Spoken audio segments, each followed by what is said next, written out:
Namaste. Welcome.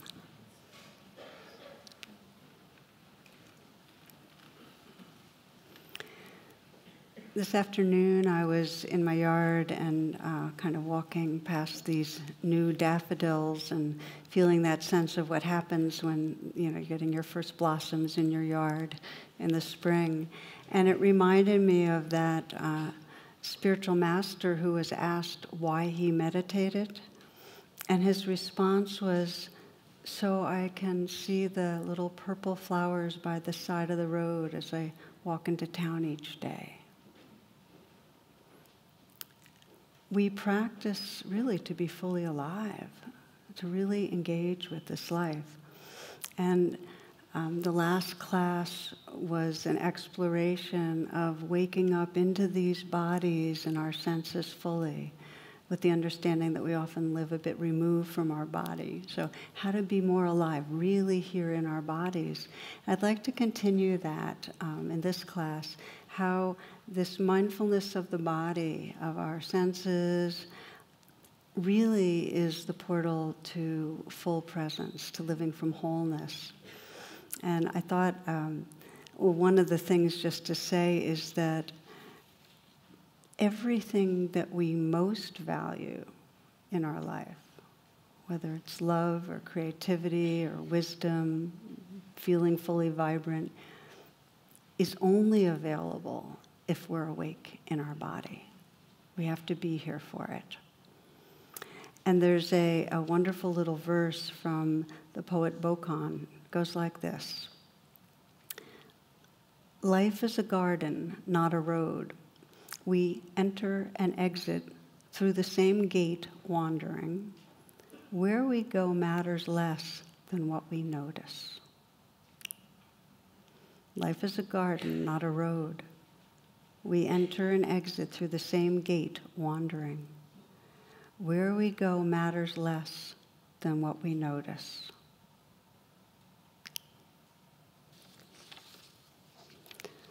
So you might just in your own heart scan and sense today and sense the quality of noticing today.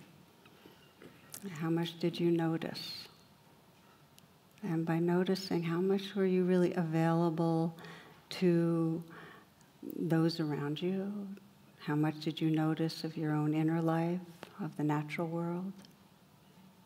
How much did you notice?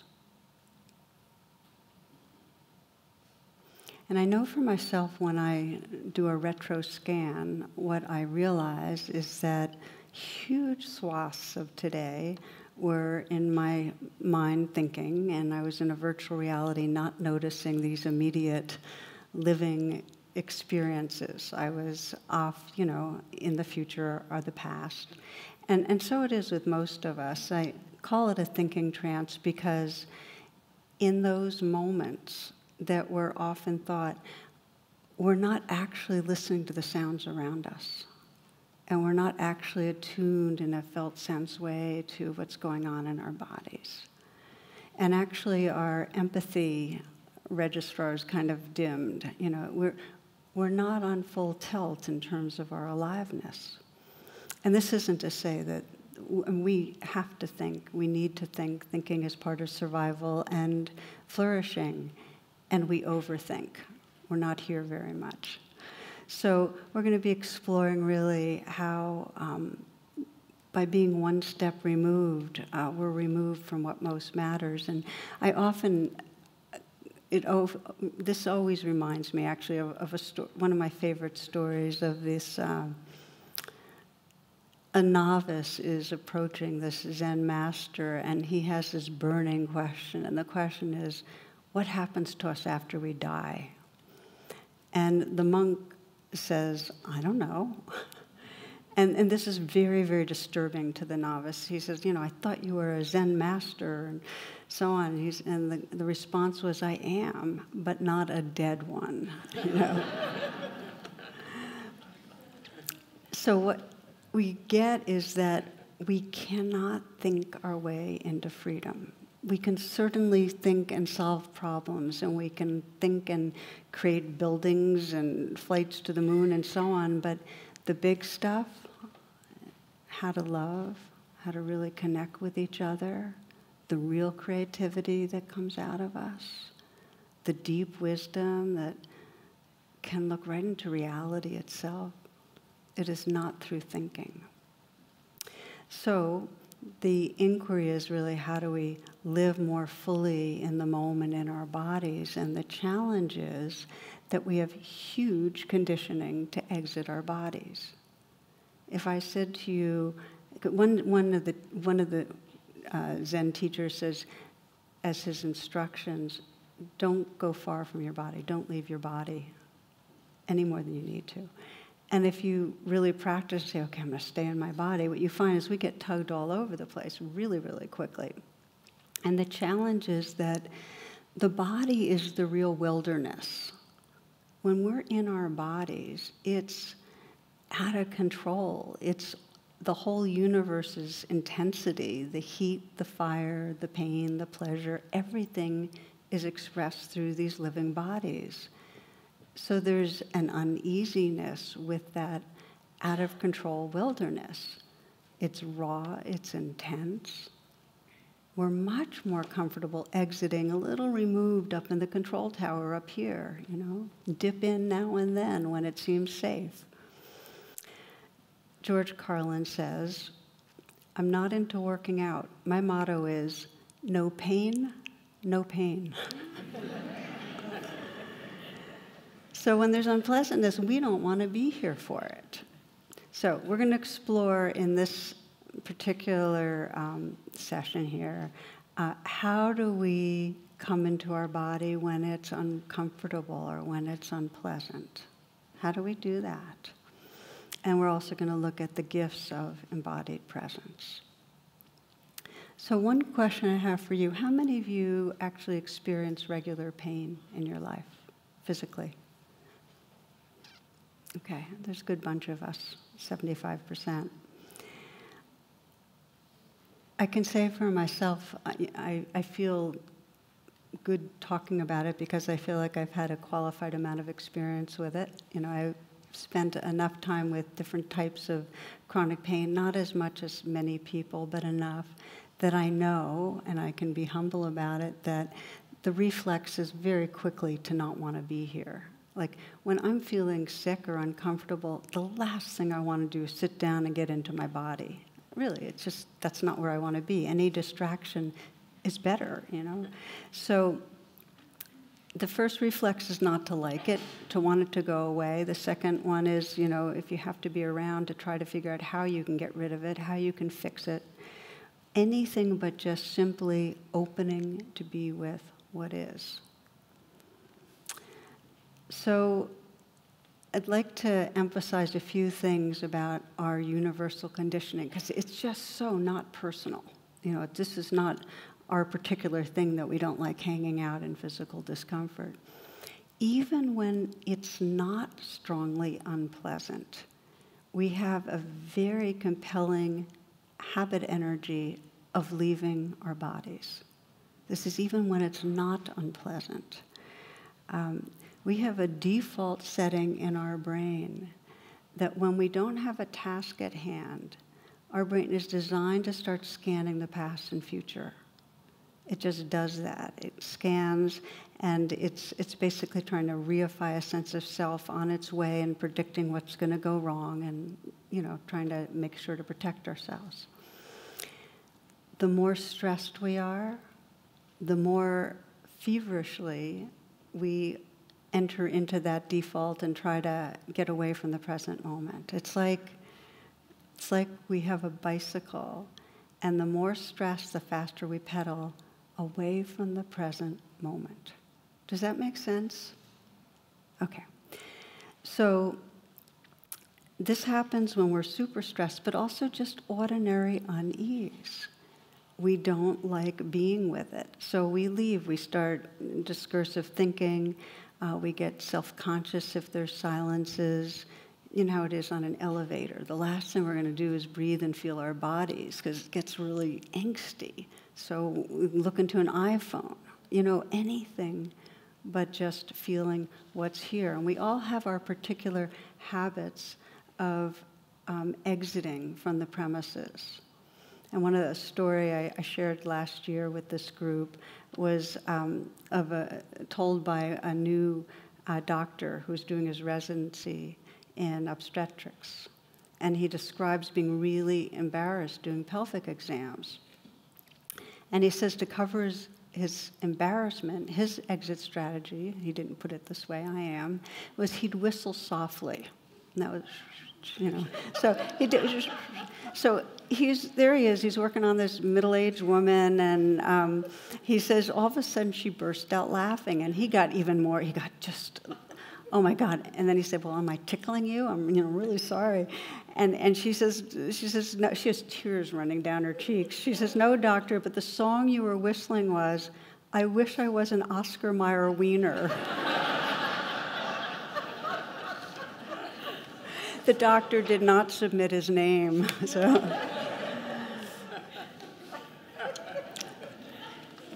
So we don't stay. We exit the premises. We all have our patterns. And it happens like there's all different causes. The most profound is this existential, the motor of our body-mind has a certain amount of fear in it. If there's any sense of separation, and we perceive separation, with that comes fear. That's the primal mood of the separate self. So there's a certain low hum in the background of fear, okay? So that's there, and then it gets more exaggerated depending on our backgrounds and so on. It's very much reinforced, this we should exit the body, is very much reinforced in patriarchal religions where the body is considered out of control and the site of passion and emotion, and the attitude is that it's lower than. It's, there's the sacred and God up here, and then there's the body with all its, all its tendencies to misbehave down lower. So we're trying to transcend the wilderness of the body. And story that I thought I'd share with you on that one is that a little boy opens this old family Bible, and he's looking at the old pages, and something falls out, and he looks at it closely. It's an old leaf from a tree that had been pressed between pages. So the little boy says, tells his mom, look what I found, look what I found. And she said, well, what do you have, dear? And he said, and this is with astonishment, he says, it's Adam's suit.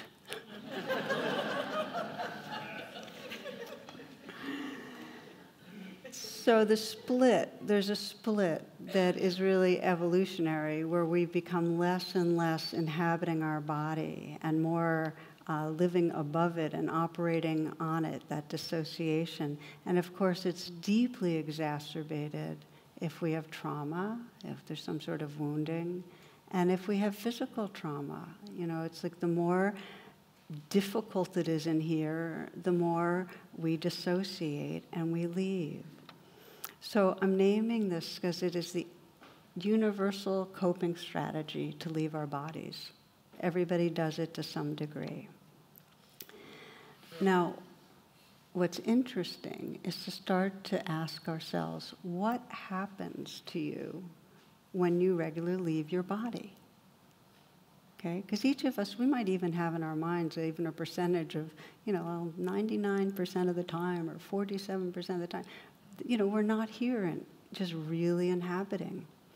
You might check right now. Are you inside your feet? And can you feel your feet? What about your left hand? Can you feel it from the inside? Can you feel your shoulders from the inside? And can you notice how much you weren't there before I asked you, right? I wasn't either. So I'm coming back too. So what happens when we're habitually exiting? Okay, well, one thing is it takes energy to maintain dissociation, so we get fatigued. If you're regularly dissociated, fatigue is one of the things that happens. Another thing that happens is that even though we're dissociated, there's a part of us that knows there's something that's unfaced or unprocessed in the tissues, that we're not with what's here. So there's anxiety. We might not be feeling in contact with the raw fear, but there's anxiety because we know it's there. Something knows we've left. Okay, so fatigue, anxiety. Often our exit strategies are things we're ashamed of. One of the ways we exit our body is actually by eating to numb body feelings. Or there may be overeating or overconsuming. Or we obsess a lot. And so then there's a feeling of shame or self-judgment because of the way we leave. Another symptom and suffering of leaving the body is then we're cut off from the heart, so that what we feel is really an abstraction of love or compassion. But there's not very often that real tenderness. And something in us knows, like there's a self-doubt, am I really a loving person? Because we're not really feeling it. Two men were playing golf in this story, and one's about to take a swing when a funeral procession appears on the road next to the course. And he stops mid-swing, takes off his cap, closes his eyes, and bows his head in contemplation. His companion comments, "That must be the most touching thing I've ever seen. You're a very feeling man." The man's recovering himself and replies, "Yeah, well, we were married 35 years. So, now, I thought that was great. I thought that was really funny. Okay, so again, we're just to remind you what we're talking about here. There are consequences to cutting off from our body, and fatigue is one of them, and the chronic anxiety, and judging ourselves, and then cut off from the heart. We also are cut off from the belly, the pelvic area, and that's considered the site of authentic power, that feeling of really being kind of balanced like a mountain and really empowered comes from this area.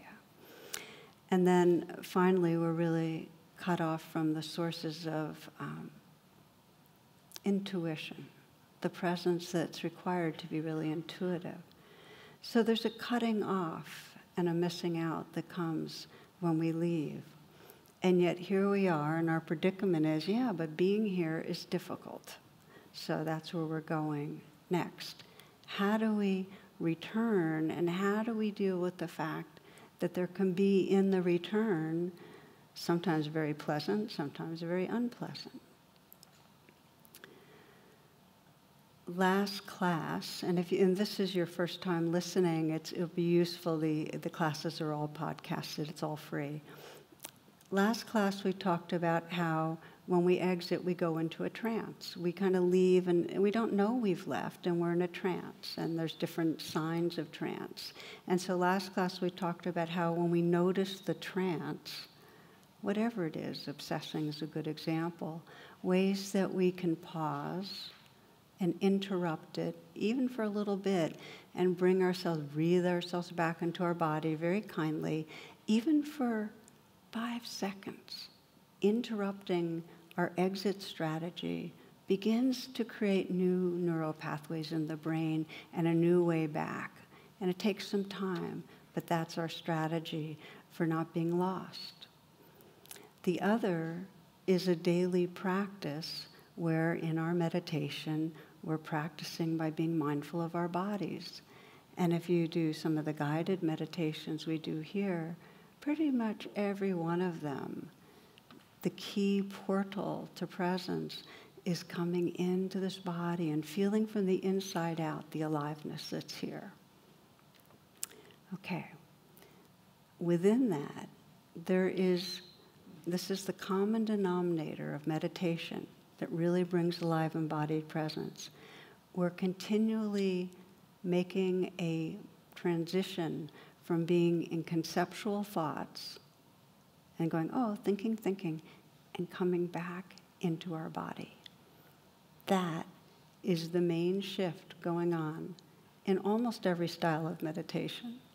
We're coming out of trance, virtual reality, and into the reality of being right here. And you might just pause right now and close your eyes and notice all the ideas that I've been tossing out, and the different thoughts may be going on in your mind, and just very gently noticing, okay, thinking, and now take a nice full breath and come back into your body. Just inhabit, be, breathe, be right here.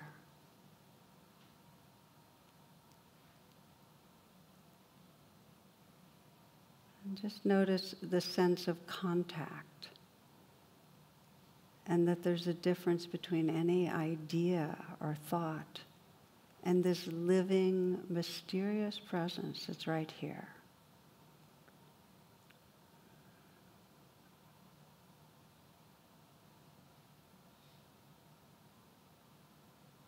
Rumi invites us by saying, step out of the tangle of fear thinking. Flow down and down into ever-widening rings of being.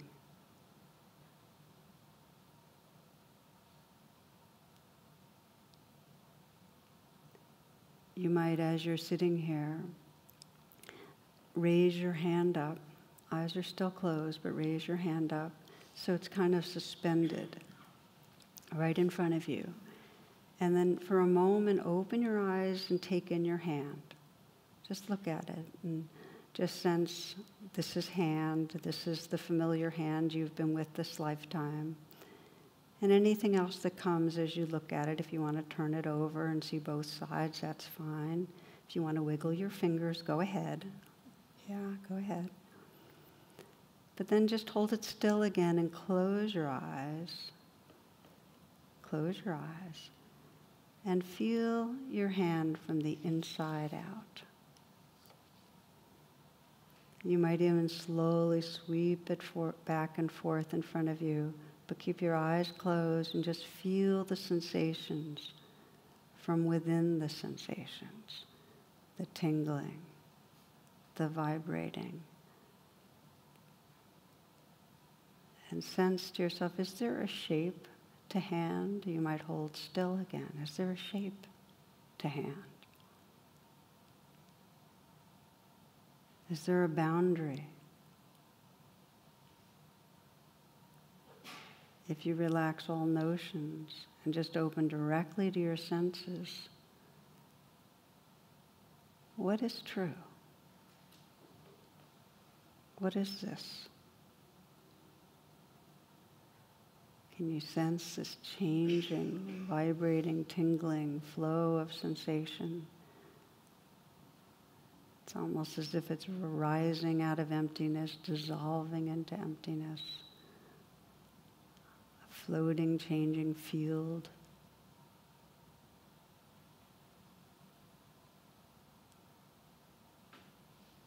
You might again notice the difference between any idea of hand and this living, mysterious reality, this pulsing, vibrating reality.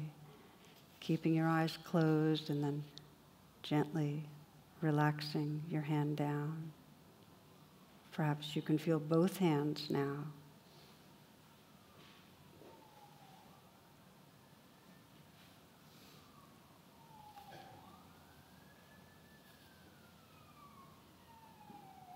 Sound, sensation, aliveness. When we get out of that tangle of fear thinking, it's widening rings of being right here. Or as Pema Chodron put it, she says, this very body that we have that's sitting right here, right now, with its aches and its pleasures, is exactly what we need to be fully human, fully awake, fully alive.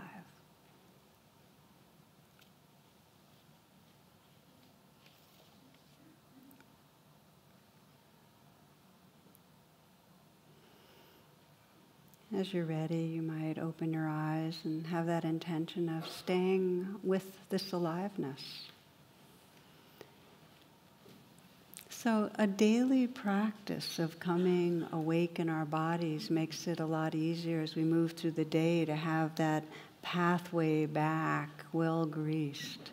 And in our practice, we not only practice with sitting, but there's walking meditation, as many of you know, where we walk, and there's nothing mysterious about it. We're just simply walking with awareness so that we feel the sensations of moving our bodies and walking on this earth wakefully. Thich Nhat Hanh says the great miracle is not to walk on water, but to walk on this earth with awareness.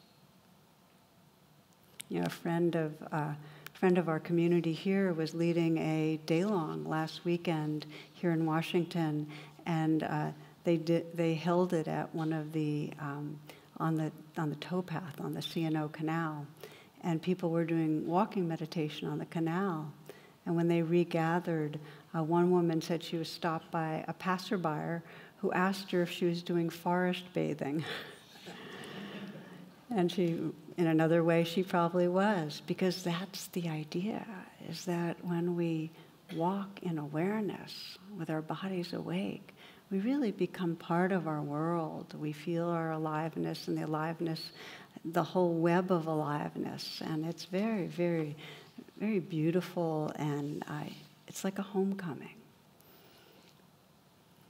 So then the question, okay, but that's when we're not filled with physical unpleasantness. So what about that?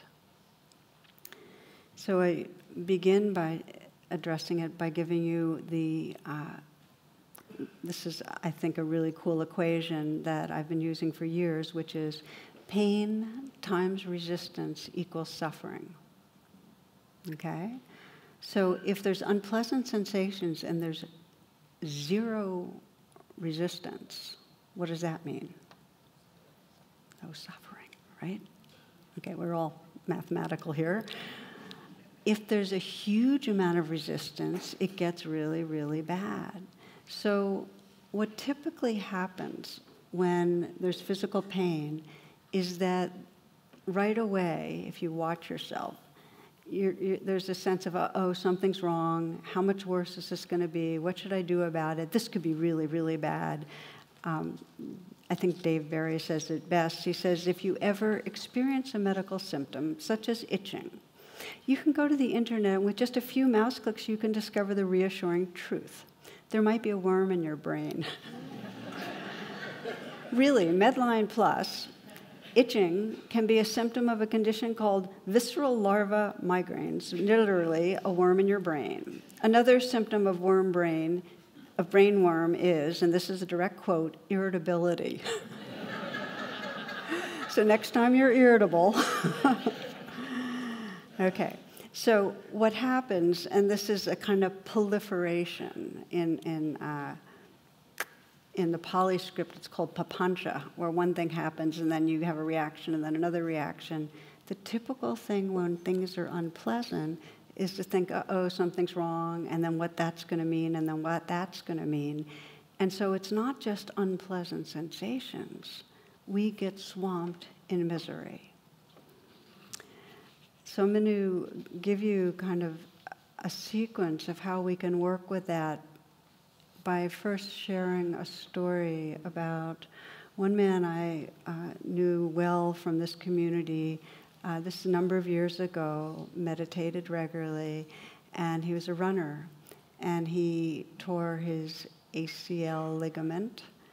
And of course, there was pain, and the pain set off fear, like I'll never be able to run again, which got him angry, which got him depressed. So it wasn't just unpleasant sensations. It was, he was really in suffering. He had surgery, a very slow recovery, and for months, anytime he would feel pain, and it was not great pain, it was just unpleasantness, he'd be angry at his body. He felt betrayed by his body.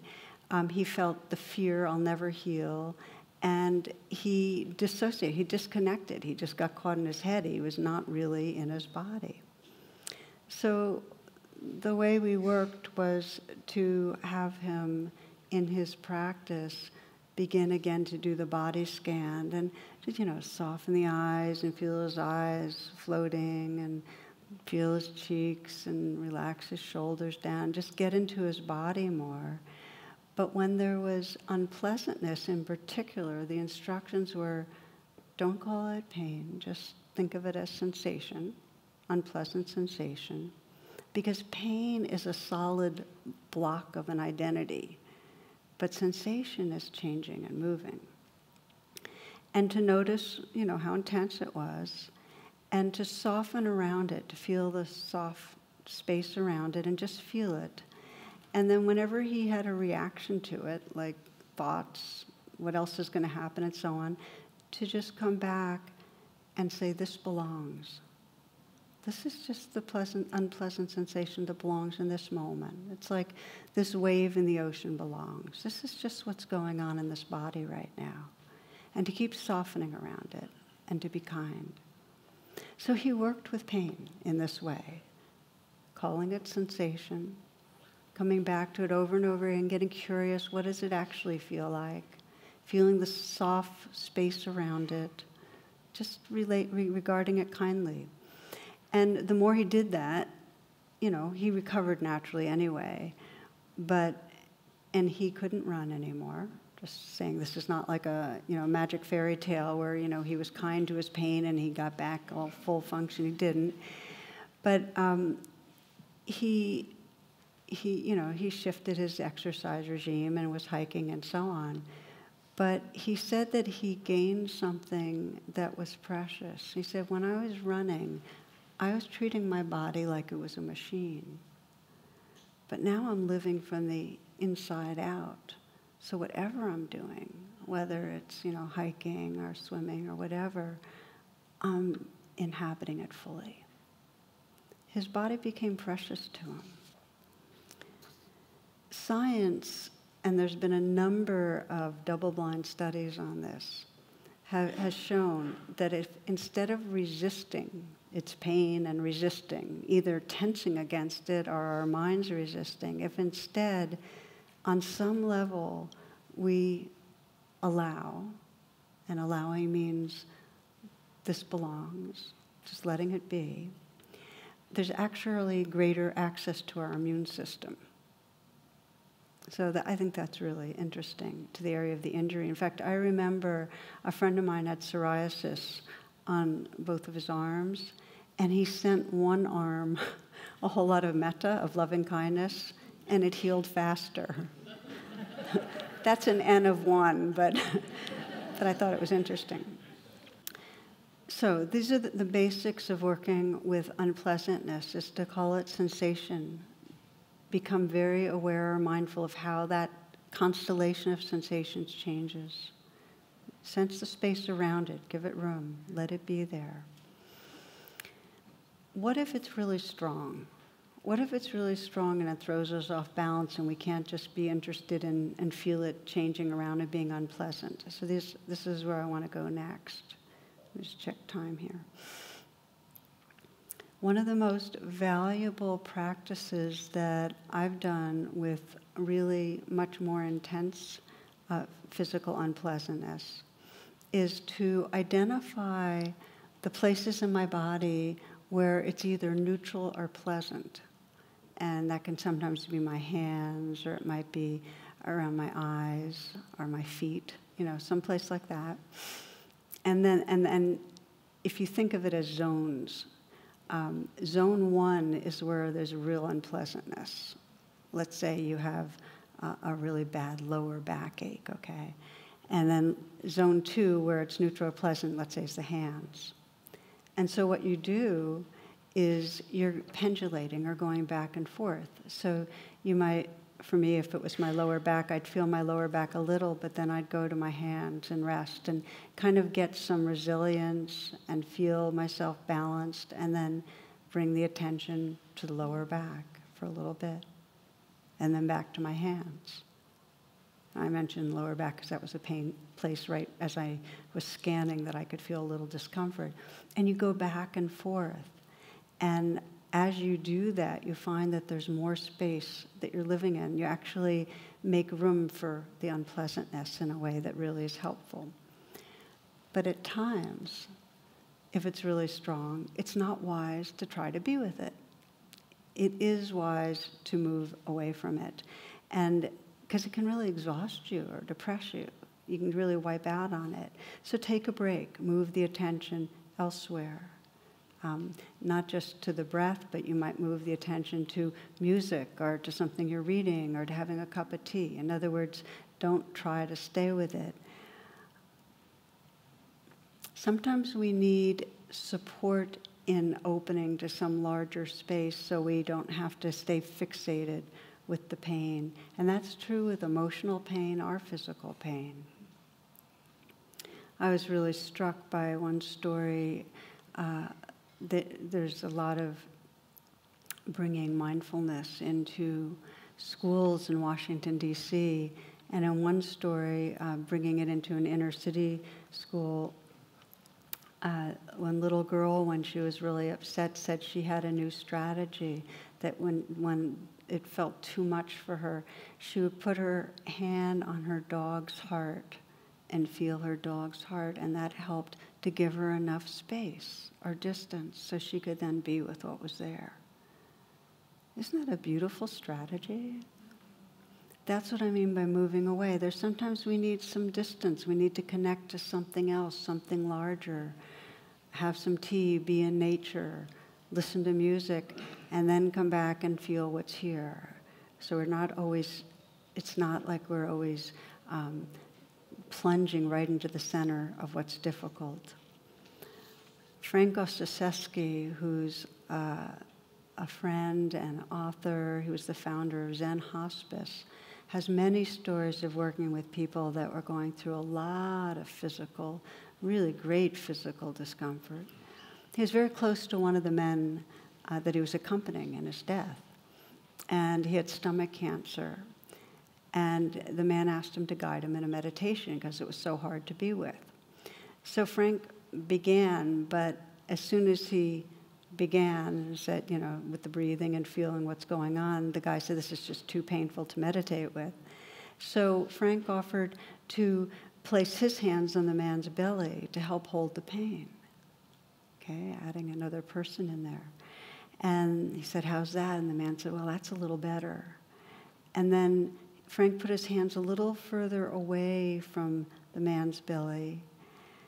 And that's even better.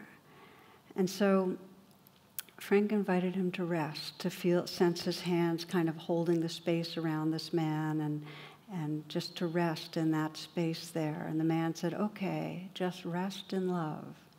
Rest in love.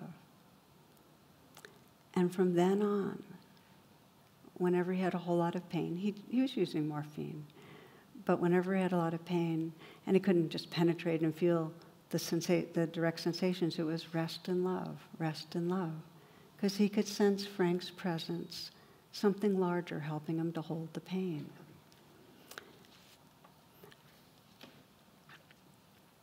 So I share that with you because there are many different approaches to coming back home again. And sometimes just not using the word pain, but just getting interested, feeling the sensations, sensing the space around them, noticing how things change. That's mindfulness. And you'll find that that presence actually makes room for what's there. Other times you might pendulate. Other times you might take a break. You might sense that resource for you that's resting in love. So we're going to do a short guided meditation with pain. If you will, close your eyes and try this out. And if you're here thinking, but I'm feeling terrific, don't worry, because there will be a time. I promise.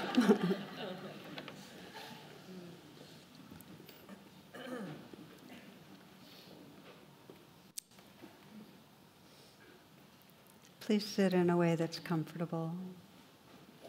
And closing your eyes, collect your attention with a few nice full breaths.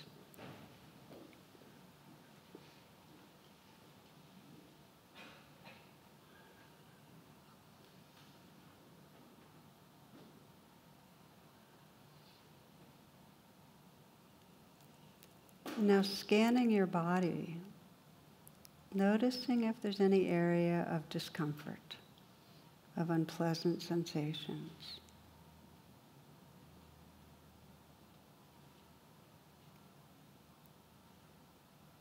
And with whatever might call your attention, bringing a receptive attention to that area.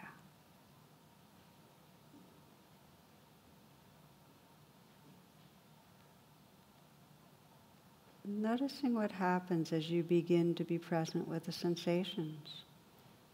Notice if there's any attempt to push the pain away or to pull away, any contraction in the body, any tensing in an emotional way.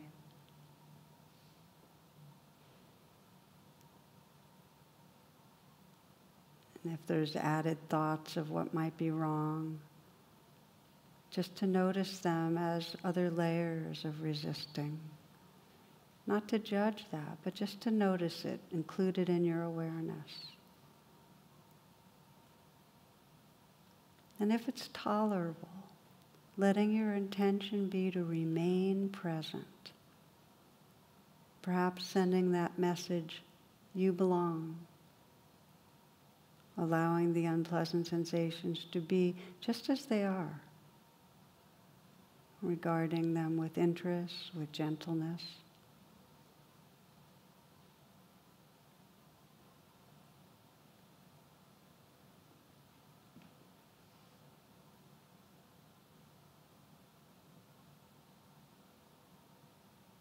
You might choose to deepen, to really to center your attention right in the center of the intensity.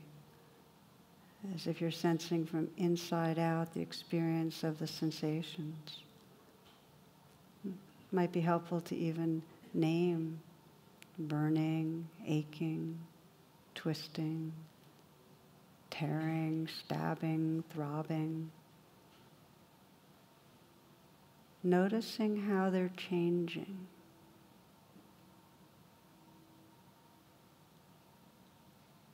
Noticing the space between them, around them, the movement.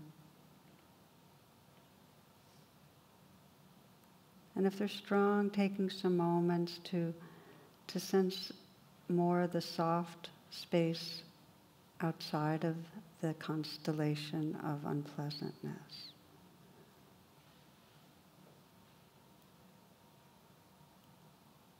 And if they're very strong, as I described, you might find a place in your body that feels neutral or pleasant, some distance from that area. For some, it might be the hands or the feet or the lips. And establish a sense of presence there. Take a rest.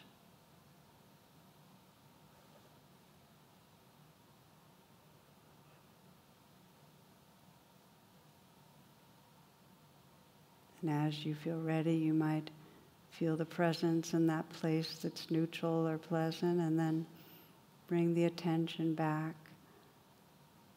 in a gentle way to touch the area that feels more unpleasant. Still aware of the neutral or pleasant area. So you're kind of going back and forth, keeping as much presence in the easier area as needed to maintain a balance.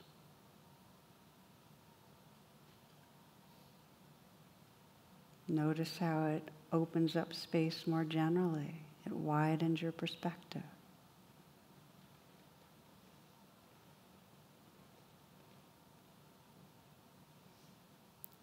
You might imagine and sense that you can let the unpleasant sensations float in a larger space of awareness.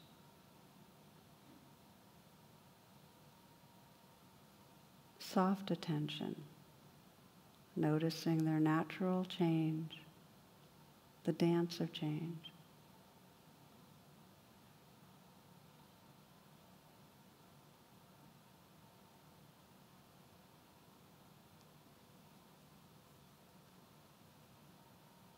Letting your body become like an open space with plenty of room for unpleasant sensations to arise, dissolve, fade, intensify, move and change.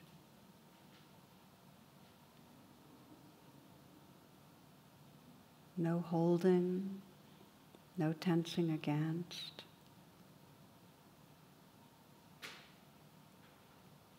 Inhabiting the sea of awareness, letting painful sensations float in an accepting openness.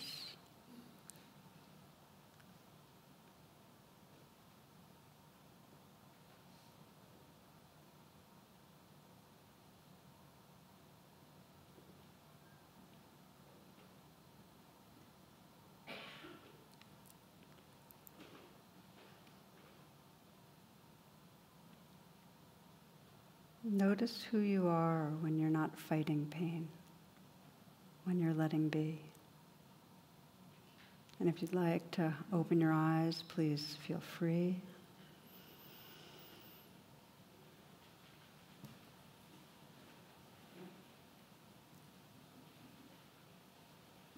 In these classes on embodied presence, I've named a number of reasons why we choose to wake up in our bodies, to reconnect with our natural intuition and creativity and love and wisdom and many, many reasons. I'd like to say the core reason in a little bit of different language, which is when we dissociate and when we're living in that virtual reality, the whole sense of who we are shrinks.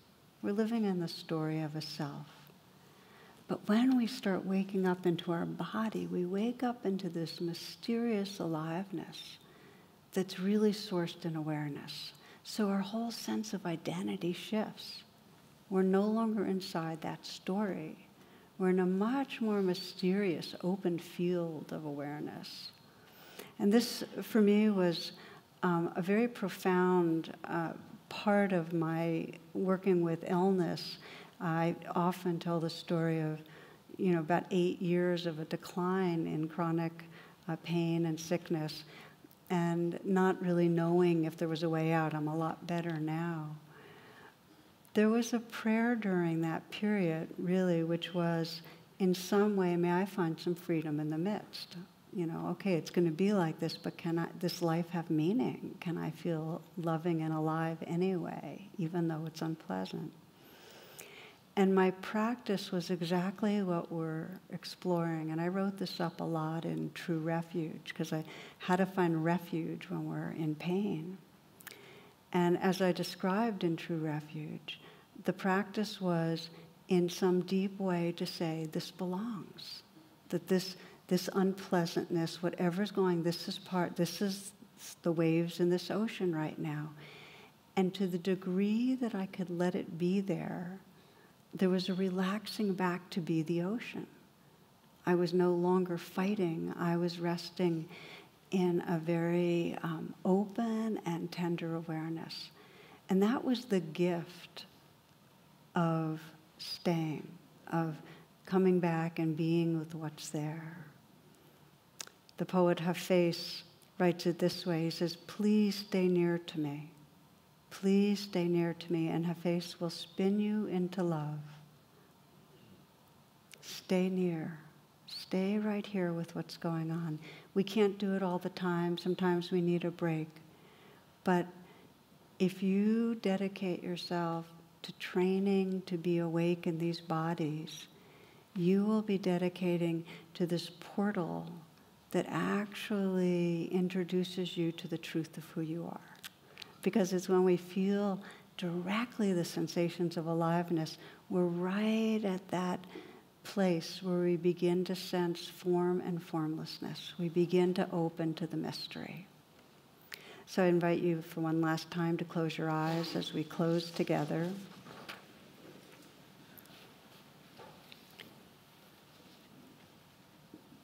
And you might remember the words of Eduardo Galeano. He says, the church says the body is a sin. Science says the body is a machine. Advertising says the body is a business. The body says, I am a fiesta. And so we take our moments to open into this aliveness again, with interest, with friendliness.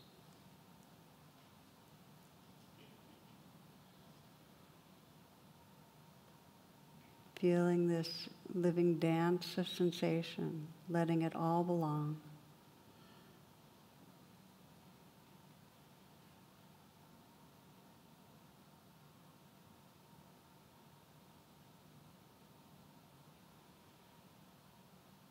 And noticing what happens if you deepen the presence so that you're really letting go into the aliveness, surrendering into the aliveness.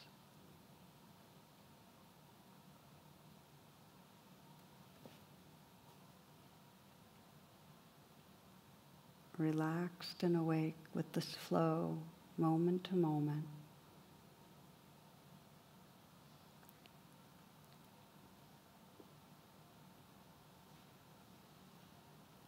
Life is a garden, not a road.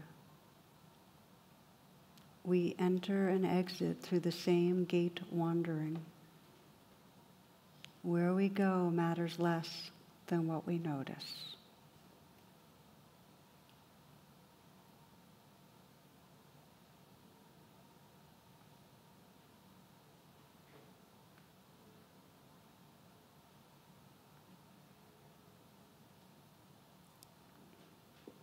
Namaste and blessings.